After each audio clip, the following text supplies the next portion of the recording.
अवध ओझा के सामने चुनाव आयोग और मोदी सरकार ने मान ली हार। चुनाव से पहले ही अवध ओझा ने जीती बड़ी लड़ाई। ओझा को चुनाव लड़ने से रोकने के लिए रची गई थी साजिश। आपने चुनाव आयोग पर दबाव बनाया तो 24 घंटे में हो गया काम। पटपड़गंज विधानसभा सीट से आम आदमी पार्टी के उम्मीदवार को चुनाव लड़ने से रोकने का बड़ा षड्यंत्र रचा गया था, लेकिन ये षड्यंत्र अब एक्सपोज हो गया है। इसकी जब पोल खुली तो चुनाव आयोग भी बैकफुट पर आ गया। पलटी मारनी पड़ गई क्योंकि अवध ओझा को आपने पटपड़गंज से आपका उम्मीदवार बनाया गया है, लेकिन अवध ओझा को चुनाव लड़ने से रोकने की साजिश रची गई। उन्हें दिल्ली की मतदाता सूची में अपना नाम नहीं जुड़वाने दिया गया। उन्होंने फॉर्म 6 और फॉर्म 8 दोनों ही भरे। अवध ओझा से जब सवाल किया गया कि जब आपको चुनाव लड़ना ही था तो फिर देर से क्यों जागे, पहले वोट ट्रांसफर क्यों नहीं कराया, तो उनका जवाब था कि उन्हें पूरी प्रक्रिया की जानकारी थी और इसे लेकर वो हमेशा सतर्क रहे हैं। लेकिन उनका एक नियम रहा है कि वो आखिरी तारीख को ही फॉर्म भरते हैं, इसलिए वोट ट्रांसफर कराने का फॉर्म भी उन्होंने आखिरी तारीख को ही भरा था, लेकिन उनका वोट ट्रांसफर नहीं कराया गया। लेकिन अब चुनाव आयोग से शिकायत की गई तो वोट ट्रांसफर हो गया है। तो आज हम अवध ओझा के मामले में ही करेंगे बात, तो वीडियो को आखिर तक जरूर देखें। अवध ओझा के वोट को लेकर केजरीवाल ने क्या आरोप लगाए और किस पर निशाना साधा, इस पर हम बाद में बात करेंगे। पहले हम आपको बताते हैं कि अवध ओझा के लिए दिल्ली का मतदाता होना क्यों जरूरी था और इसके लिए क्यों केजरीवाल को चुनाव आयोग तक जाना पड़ गया।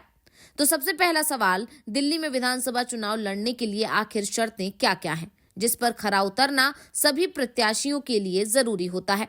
तो हम सबसे पहले आपको विधानसभा चुनाव लड़ने के लिए क्या नियम है वो बताते हैं। नियमों के मुताबिक किसी भी राज्य से विधानसभा चुनाव लड़ने के लिए प्रत्याशी का भारतीय नागरिक होना जरूरी है। इसी तरह प्रत्याशी की न्यूनतम आयु 25 साल से कम नहीं होनी चाहिए। मानसिक स्तर पर उम्मीदवार का स्वस्थ होना बेहद जरूरी है। जनप्रतिनिधित्व अधिनियम 1951 के अनुसार प्रत्याशी जहां से चुनाव लड़ना चाहता है उसे उस राज्य के किसी भी विधानसभा निर्वाचन क्षेत्र से मतदाता होना चाहिए। प्रत्याशी का भारत सरकार या किसी राज्य सरकार के अधीन भारतीय संघ किसी भी लाभ के पद पर नहीं होना चाहिए। आपको ऐसे समझाते हैं कि अगर कोई व्यक्ति उत्तर प्रदेश के नोएडा का निवासी है तो वो यूपी की किसी भी विधानसभा सीट से चुनाव लड़ सकता है, चाहे बनारस हो या गोरखपुर, वो चुनाव लड़ सकता है। लेकिन नोएडा से लगे हुए दिल्ली या हरियाणा की किसी भी विधानसभा सीट पर चुनाव नहीं लड़ सकता। दरअसल भारतीय राजनीति व्यवस्था त्रिस्तरीय चुनाव के तहत संचालित है। ये स्तर हैं केंद्र, राज्य और स्थानीय निकाय। तीनों स्तर पर राजनीतिक प्रतिनिधियों का चयन चुनाव के माध्यम से होता है। केंद्र में सरकार गठन के लिए लोकसभा चुनाव, राज्य में सरकार बनाने के लिए विधानसभा चुनाव और लोकल बॉडी के लिए जिला पंचायत चुनाव या शहरी निकाय चुनाव कराए जाते हैं। इन्हीं चुनावों के जरिए हर स्तर पर प्रतिनिधि चुने जाते हैं। लोकसभा चुनाव राष्ट्रीय स्तर पर होता है। यही वजह है कि लोकसभा चुनाव लड़ने के लिए प्रत्याशी का भारत का नागरिक होना जरूरी है, जबकि विधानसभा का चुनाव लड़ने के लिए प्रत्याशी का भारतीय नागरिक होने के साथ संबंधित। अवध ओझा का मामला यहीं पर आकर फंस गया। मतदाता सूची में उनका नाम ग्रेटर नोएडा में था, जबकि वो दिल्ली से चुनाव लड़ रहे थे। उन्होंने ग्रेटर नोएडा से वोट ट्रांसफर करने के लिए आवेदन किया था। अवध ओझा का वोट जब 13 जनवरी तक दिल्ली की मतदाता सूची में दर्ज नहीं हुआ तो फिर आम आदमी पार्टी को चुनाव आयोग जाना पड़ गया। तो अब हम आपको वोट ट्रांसफर कराने की प्रक्रिया के बारे में भी समझाते हैं। ये बात तो हम बता चुके हैं कि किसी कैंडिडेट को दिल्ली से चुनाव लड़ना है तो उसका वोट दिल्ली में होना चाहिए, यानी उसे उस राज्य का निवासी होना चाहिए। अगर कोई दूसरा प्रदेश का निवासी है तो उसे चुनाव लड़ने के लिए अपना वोट निवासी राज्य से उस राज्य में ट्रांसफर कराना होगा जहां से वो चुनाव लड़ना चाहता है। इसे ही वोट ट्रांसफर कहते हैं। वोट ट्रांसफर कराने में कई बदलाव भी होते हैं, अब इसे भी समझ लेते हैं। अगर कोई कैंडिडेट अपना वोट ट्रांसफर करा लेता है तो वो अपने पुराने राज्य में वोटिंग नहीं कर पाएगा। ऐसे में जहां के लिए वोट ट्रांसफर कराया गया है, कैंडिडेट को वहां का नया वोटर आईडी कार्ड मिलता है। किसी भी कैंडिडेट को वोट ट्रांसफर करने के लिए चुनाव आयोग की तरफ से जारी फॉर्म 8 भरना होता है। कैंडिडेट ऐसा करने के लिए ऑनलाइन और ऑफलाइन दोनों तरीके अपना सकते हैं।